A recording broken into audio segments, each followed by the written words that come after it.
తూర్పు గోదావరి జిల్లాలోకి పులి రీఎంట్రీ ఇచ్చింది. గోకవరం మండలం మల్లవరం అటవీ ప్రాంతంలో పులి అడుగుజాడలను అటవీశాఖ అధికారులు గుర్తించి అప్రమత్తమయ్యారు. అడవి వైపు ఎవ్వరూ వెళ్లొద్దని, జాగ్రత్తగా ఉండాలని హెచ్చరికలు జారీ చేశారు. పాదముద్రలను బట్టి పులి కదలికలను నిరంతరం పర్యవేక్షిస్తున్నామని అధికారులు చెబుతున్నారు. గత 15 రోజుల క్రితం పోలవరం జిల్లాను వణికించిన పెద్ద పులి ప్రస్తుతం గోకవరం మండలం మల్లవరం, భూపతిపాలెం, సూరంపాలెం మీదుగా అటవీ ప్రాంతంలో సంచరిస్తోంది. ఎవరూ ఒంటరిగా తిరగవద్దని, గుంపులుగానే వెళ్లాలని హెచ్చరించారు. ఈ మేరకు పంచాయతీ సిబ్బందితో కలిసి గ్రామాల్లో మైక్ల ద్వారా ప్రజలను హెచ్చరిస్తున్నారు.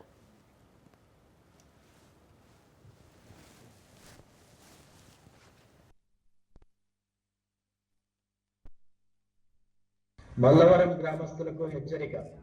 అటవీ శాఖ వారి నివేదిక ప్రకారం ట్యాంకుబేడు ప్రాంతంలో మల్లవరం పరిసర ప్రాంతాలలో పులి సంచరించుతున్నది. కావున ప్రజలు అప్రమత్తంగా ఉండవలెను. ఒంటరిగా తిరగరాదు.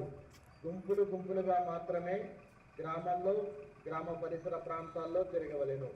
ఇట్లు గ్రామ పంచాయతీ మల్లవరం.